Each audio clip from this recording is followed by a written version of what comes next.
Hello दोस्तों, आप सभी का हमारे यूट्यूब चैनल डीके पाठशाला में स्वागत है। दोस्तों, आज की वीडियो हम बात करने वाले हैं आपका यूपी पीसीएस एग्जाम की तैयारी के बारे में कि जो आपका यूपी पीसीएस का एग्जाम होने वाला है उसकी तैयारी हम कैसे करें 2024 वाली। जैसे दोस्तों आपको पता होगा, पिछले कुछ दिनों से बहुत सारे बच्चे परेशान थे कि पेपर 17 मार्च को होगा नहीं होगा। कुछ लोग बोले थे सेंटर आपके बुक हो गए, एग्जाम 17 मार्च को होगा, इस दिन एडमिट कार्ड आएगा। और साथ ही आपने बहुत सारे न्यूज़पेपर देखे होंगे, वहाँ पर लिखा हुआ था कि आज एडमिट कार्ड आएगा, कल एडमिट कार्ड आएगा। तो दोस्तों आपको याद होगा, मैंने आपको 5-6 दिन पहले बता दिया था कि जो आपका एग्जाम है वो 17 मार्च को आपका नहीं होगा। अब दोस्तों जो आपका आयोग ने एग्जाम डेट बताई है वो दोस्तों आपको बताया है जुलाई के महीने में। ठीक है, जुलाई में आपका एग्जाम होगा। अब दोस्तों जुलाई में आपके 4 संडे पड़ते हैं। ठीक है, एक पड़ेगा 7 को, 14 को, 21 को और साथ में आपका 28 को। सॉरी। अब देखिए दोस्तों, 7 को पेपर क्यों नहीं होगा आपका पीसीएस का, क्योंकि दोस्तों 7 को आपका सी सेट का एग्जाम है, जो कि आपका इंडिया लेवल का एग्जाम होता है। तो इस दिन तो आपका एग्जाम नहीं होगा पीसीएस का। फिर दोस्तों 14, 21, 28 इन 3 डेटों में कभी भी आपका एग्जाम जो कंडक्ट कराया जा सकता है। अब दोस्तों कंफर्म नहीं कब होगा, लेकिन दोस्तों मैं आपसे कहना चाहता हूँ, देखिए 10 जुलाई तक आप अपना जो सिलेबस है वो पूरा अपना तैयार रखें। अब हम बात करते हैं कि आपकी तैयारी की रणनीति आपकी क्या होनी चाहिए। अगर दोस्तों देखिए आप पीसीएस की तैयारी करो, हो सकता है आप एक साल से तैयारी कर रहे हो, 6 महीने से कर रहे हो, 8-10 महीने से कर रहे हो। ठीक है, तो थोड़ा बहुत तो आपकी तैयारी होगी। अगर दोस्तों मान लो आपकी मेंस एग्जाम की 30-40% अगर तैयारी आपकी है, तो दोस्तों अभी भी समय इतना आपको मिल चुका है कि आप अपनी तैयारी अच्छे से कर सकते हो। क्यों दोस्तों, जो आपका एग्जाम होगा उसमें अभी आपका 4 महीने का समय बचा हुआ है। और जो आपका प्री होता है, तो प्री के बाद मेंस की तैयारी के लिए लगभग आपको 3 से लेकर के 3.5 महीने का जो आसपास का समय है वो आपको और दिया जाता है मेंस की तैयारी के लिए। तो यानी कि 7-7.5 लगभग 8 महीने के आसपास जो समय आपके पास अभी बचा हुआ है, तो अपनी पूरी जी जान आप लगा दीजिए। अब दोस्तों देखिए, यहाँ पर कुछ चीज़ें आपकी ऐसी होंगी तैयारी के दौरान जो आपको डिस्टर्ब कर सकती है, जैसे कि आपका शादी वगैरह का फंक्शन चलेंगे अब मई जून में। ठीक है, वहाँ पे थोड़ा डिस्टर्ब आपको हो सकता है। साथ ही अगर आप क्रिकेट शौकीन हो दोस्तों, आईपीएल आपका हो गया, T20 वर्ल्ड कप हो गया। और साथ ही अगर आप राजनीति के शौकीन हो दोस्तों, हो सकता है कि आपको चुनाव रैली में जाना पड़े। तो उसमें कहना चाहूँगा कि जो आपके चुनावी रैली होती है उसमें केवल बकवास होती है। ठीक है, चाहे आपका विपक्ष का नेता हो, कोई सत्ताधारी नेता हो, कोई हो, चाहे सीएम हो चाहे पीएम हो। ठीक है, उसमें दोस्तों कोई काम की बात आपकी, मतलब बात आपकी नहीं होती है। वहाँ पर देखिए ये देखा जाता है चुनावी रैलियों में कि कौन कितना लंबा झूठ झूठ बोल सकता है, यानी कौन कितना लंबा आपका फेंक सकता है। तो इन चीज़ों से आपको दूरी बना कर रखनी है चुनावी रैली वगैरह से। ठीक है, यहाँ पर केवल आपका टाइम बर्बाद होगा और मिलेगा कि आपको मात्र 100-200 रुपये। ठीक है, उससे कोई फायदा नहीं है, आपके चुनाव में भीड़ बनाने में कोई फायदा आपका नहीं है। जो आपका मेन मकसद है वो आपका पढ़ाई करना है, आपको एग्जाम निकालना है। अब दोस्तों हम बात करते हैं जो बचा हुआ समय प्री तक का, उसमें किस तरह से आपको तैयारी करनी है। जैसा दोस्तों आज आपका हो गया 7 मार्च, जब मैं वीडियो बना रहा हूँ आपके लिए, आज आपका 7 मार्च है। ठीक है, तो यानी लगभग 4 महीने समय बचा हुआ। अब दोस्तों देखिए, आपको कोशिश करनी है ज़्यादा, अगर दोस्तों आप नहीं कर सकते हो, देखिए जो आपका अगर मान लो दिन में कम से कम आपको 8 घंटे की जो स्टडी है वो आपको करनी पड़ेगी।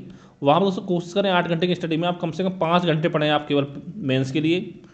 ठीक है, जीएस पढ़ें मेंस के लिए 5 घंटे, और 2 घंटे पढ़ें आप प्री के लिए जीएस। ठीक है, और जो बच्चा अगर देखिए मान लो दोस्तों आपका सी सेट कमज़ोर है, तो 1 घंटा आप सी सेट दे सकते हो। अगर सी सेट में दोस्तों आप ठीक ठाक हो, तो जो सी सेट टाइम 1 घंटा है उसको आप दे सकते हो मेंस एग्जाम के लिए, यानी 6 घंटे मेंस का और 2-2.5 घंटे आपका जीएस का। अब दोस्तों देखिए 6 घंटे जो मेंस का पढ़ोगे उसमें क्या क्या पढ़ोगे, देखिए आप कोशिश दोस्तों करिए कि किसी भी कीमत पर आपको 31 मई तक जो है, अगर ज़्यादा आप नहीं पढ़ सकते हो, तो दोस्तों एक तो देखिए जीएस का जो 5th और 6th पेपर है वो दोनों आपका यूपी के वाला, ठीक है, यूपीएससी वाला, वो आपका कंप्लीट हो जाना चाहिए, पेपर 5th और पेपर 6। इसके अलावा दोस्तों जो भी है देखिए कोर सब्जेक्ट आपकी हैं, जैसे कि आपका इतिहास हो गया, ठीक है, भूगोल हो गया,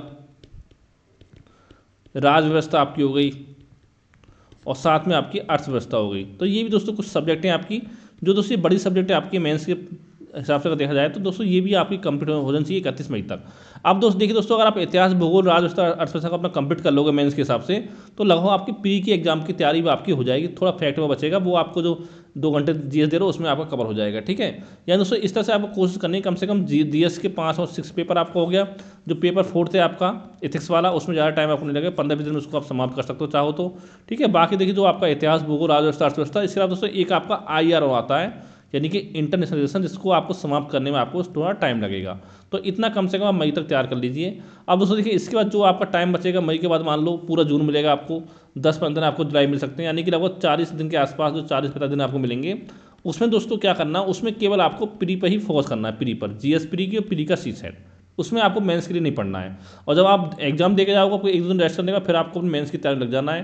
क्यों दोस्तों देखिए मेंस में जो समय मिलता है आपको, 3-3.5 महीने समय मिलता है, वो ज़्यादा आपका नहीं होता है। क्योंकि दोस्तों इस टाइम में देखिए जो आपने पढ़ा है उसको आपको रिवाइज करना है, और साथ ही जो सब्जेक्ट आपके छूट गए उनको आपको कंप्लीट करना है, जैसे पर्यावरण आपका हो गया, भारतीय समाज हो गया, आपका सोशल इश्यूज आपके हो गए। ठीक है, डिजास्टर मैनेजमेंट आपका हो गया, साइंस टेक आपका हो गया, एथिक्स हो गया, तो ये भी आपको कंप्लीट करना है। और साथ में दोस्तों आपकी जो आंसर राइटिंग है वो प्रैक्टिस करनी बहुत ज़रूरी आपको है। अगर आप आंसर राइटिंग नहीं करोगे, चाहे कितना भी पढ़ लो दोस्तों, फिर एग्जाम में आप अच्छे मार्क्स लेकर आप नहीं आ सकते हो, ठीक है। और साथ में जो आपका ऐसे का पेपर होता है वो भी आपको पढ़ना होगा, ठीक है, ऐसे का हो गया, हिंदी का हो गया, तो ये सब दोस्तों यहाँ पर आपको पढ़ना है मेंस के लिए। और साथ में दोस्तों आंसर राइटिंग और रिवीजन होगी, ये कोशिश करनी है कि आप प्री जब आपका हो जाए अच्छे से, तो कम से कम आपको 10 से 12 घंटे की स्टडी करनी पड़ेगी मेंस एग्जाम के लिए, अगर आप चाहते हो निकालना। अगर हाँ पहले से अगर आप तैयारी करो 1 साल 2 साल से, तो हो सकता है कि आपकी तैयारी अच्छी हो कि फिर आपको रिवीजन करना पड़े। तो इस तरह दोस्तों तैयारी करनी है। अब दोस्तों आप कोशिश करनी है कि आपका एक भी दिन जो वो आपका बेकार नहीं जाना चाहिए, ठीक है। सारा ध्यान लगाना आपको पढ़ाई पर। साथ दोस्तों मैं बताना चाहता हूँ आपसे कि तो अगर दोस्तों अधिक करंट के नोट्स अगर चाहिए आपको पीसीएस के लिए, चाहे आर ओ के लिए, तो दोस्तों ये मेरा व्हाट्सअप नंबर है, इस पर आप मुझे मैसेज कर सकते हो। सारी जानकारी आपको दे दी जाएगी 7042654209। यानी दोस्तों प्री एग्जाम के लिए पूरा जो कंप्लीट आपको करंट नोट्स है वो आपको मिल जाएंगे। अभी दोस्तों आपको मिल जाएंगे 18 फरवरी तक के करंट अफेयर जो हमने पीसीएस प्री के लिए बनाए थे, जो 17 मार्च को आपका होने वाला था। अब दोस्तों देखिए आपका एग्जाम पोस्टपोन हो ही गया है, तो बाकी दोस्तों जो आपका करंट होगा 18 फरवरी के बाद का, वो दोस्तों मैं आपको लगभग एग्जाम से 1 महीने पहले मैं आपको प्रोवाइड करा दूंगा। अब दोस्तों देखिए आपको प्री देना है तो आपको कोशिश करनी है जो करंट अफेयर आपको तैयार करना है सॉरी तैयार करना है दोस्तों, वो आपको 1 जुलाई से तैयार करना है मेनली। 1 जुलाई 2023 से लेकर के जब भी दोस्तों आपका एग्जाम हो, तो एग्जाम से लगभग 20-25 दिन पहले तक का जो करंट अफेयर है वो आपको यहाँ पर अपना तैयार करना है। तो दोस्तों यही आपको जानकारी देनी थी। अगर दोस्तों वीडियो आपको अच्छा लगा, वीडियो को लाइक करें। अगर पहली बार हमारे चैनल को देखो तो हमारे चैनल को सब्सक्राइब करना ना भूलें। Thank you for watching.